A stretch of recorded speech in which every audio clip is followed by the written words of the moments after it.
ఈ సంతాన ప్రాప్తిరస్తు సినిమా అనేది ఈ కథ నా దగ్గరికి వచ్చినప్పుడు నాకు ఫస్ట్ బాగా నచ్చింది ఏంటంటే ఎంతసేపు ఇన్ఫర్టిలిటీ ఇష్యూ పిల్లలు పుట్టలేని ఒక పాయింట్ ఎప్పుడైనా వచ్చినప్పుడు ప్రతిసారి బరువు ఆడవాళ్ళ షోల్డర్ మీద ఉండేది. అమ్మాయికి ప్రెగ్నెన్సీ, అమ్మాయి ఫర్టిలిటీ, అమ్మాయిలో ఏదైనా ప్రాబ్లం ఉందా, పోనీ ఇంకో పెళ్లి చేద్దాం ఎందుకంటే మొదటి అమ్మాయికి పిల్లలు పుట్టట్లేదు. సో అలా ఫీమేల్ చుట్టూ ఉండేది. ఫర్ ద ఫస్ట్ టైం ఒక మేల్ ఫర్టిలిటీ ఇష్యూ పాయింట్ని డీల్ చేసింది. నాకు అది చాలా కొత్తగా అనిపించింది. But at the same time ఇప్పుడు need of the hour point కింద అనిపించింది. ఎందుకంటే ఇప్పుడున్న మన లైఫ్ స్టైల్ కానీ ఇప్పుడు 2025లో ఉన్న స్ట్రెస్ లెవెల్స్కి ఇది వెరీ ర్యాంపెంట్ ఇష్యూ. డైరెక్టర్ గారు చెప్పినట్టు ద ఫర్టిలిటీ సెంటర్స్ అనేవి పిచ్చిగా పెరిగిపోయాయి ఫుల్గా. దానికి కాజ్ ఇన్ఫర్టిలిటీ ఇష్యూ. ఇటువంటి ఒక కామన్ ఇష్యూని జనాలు చాలా తక్కువగా మాట్లాడతారు.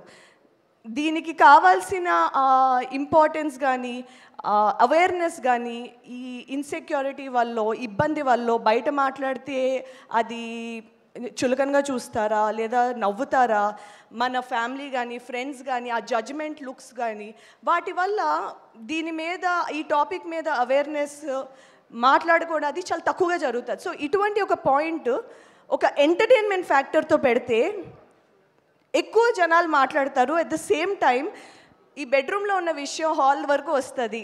అండ్ ఇలాంటి పాయింట్స్తో ఇంకా కొత్త పాయింట్స్తో మంచి సినిమాలు వస్తాయనే థాట్ నాకు వచ్చింది. సో ఈ స్టోరీ రాగానే డెఫినెట్లీ ఇటువంటి ఒక మంచి సినిమాలో భాగం అవ్వాలని నేను ఈ సినిమా చేశాను. అండ్ ఈ ఆపర్చునిటీ నాకు ఇచ్చినందుకు, నన్ను ఇంత నమ్మి ఈ పాత్ర నాకు ఇచ్చినందుకు మా డైరెక్టర్ సంజీవ్ రెడ్డి గారికి ఐఎమ్ వెరీ గ్రేట్ఫుల్.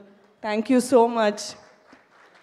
ఈ మా ప్రొడ్యూసర్స్ మధుర శ్రీధర్ గారు అండ్ నిర్వి హరిప్రసాద్ గారు, థ్యాంక్ యూ అండి. మా సినిమా ఏ పాయింట్ ఆఫ్ టైంలోను కూడా కాంప్రమైజ్ అవ్వకుండా for running the show this well. And the music Sunil Kashyap and Ajay Arsada and I go 14 years back.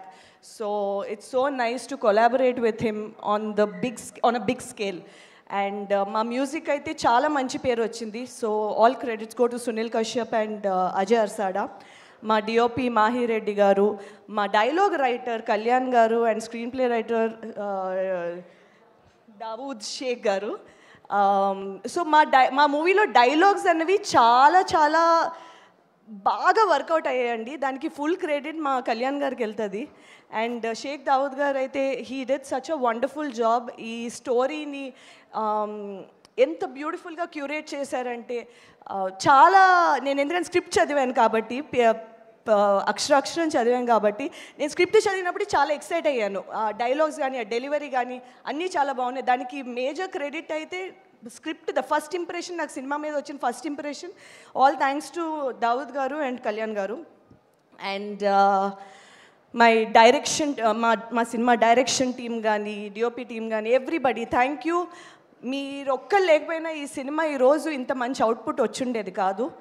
And my co actor Vikrant, తనది second cinema అయినా సరే ఎలా అయినా prove చేసుకోవాలని తను ఎంత కష్టపడ్డాడో నేను చూశాను. He's a very dedicated actor. I really hope జనాలు రేపు పొద్దున ఈ సినిమా చూసి చైతన్య నీ పాత్రని చాలా ప్రేమించాలి, నీకు అంత మంచి లవ్ రావాలి from audience, from reviewers, from everybody. And I'm sure that ఈ సినిమా తర్వాత ఇంకా మంచి స్టోరీలు నీ దగ్గరికి వస్తాయని అండ్ మనస్ఫూర్తి కోరుకుంటున్నాను నేను. మా మిగతా actors, it's been a pleasure sharing the screen with Tarun Bhaskar, Vennela Kishore, Abhinav Gomatam, Jeevan. And మా ఫాదర్ పాత్ర పోషించిన మురళీధర్ గౌడ్ గురించి నేను తప్పకుండా చెప్పాలి. ఆయన అంటే ఈ క్యారెక్టర్లో ఉన్న ఆ చిలిపితనం, అట్ ద సేమ్ టైం ఎక్కడ సీరియస్నెస్ తగ్గకుండా ఆయన ఇచ్చిన పర్ఫార్మెన్స్ డెఫినెట్లీ మా సినిమాకి చాలా ప్లస్ అయింది. బికాస్ హీరోయిన్తో పాటు ట్రావెల్ అయ్యే క్యారెక్టర్ కాబట్టి it's very important. And it was lovely sharing the screen with him. And ఆయన చాలా బాగా చేశారు, మీరు రేపు పొద్దున్న చూస్తే మీకు తెలుస్తుంది. And that's all. November 14 తప్పకుండా సంతాన ప్రాప్తిరస్తు సినిమా థియేటర్స్లో చూడండి. మీ ట్రైలర్ చూశారు అనుకుంటున్నాను, చూడకపోతే వెంటనే చూడండి. చూస్తే తప్పకుండా థియేటర్లో చూడాలనిపిస్తుంది. సో వెంటనే వచ్చి చూడండి, నచ్చితే మీ చుట్టుపక్కల ఉన్న వాళ్ళకి చెప్పండి. ఎందుకంటే మా అలాంటి చిన్న సినిమా బతకాలంటే వర్డ్ ఆఫ్ మౌత్ చాలా ఇంపార్టెంట్. సో తప్పకుండా సంతాన ప్రాప్తి రస్తు November 14th. Please do watch. Thank you.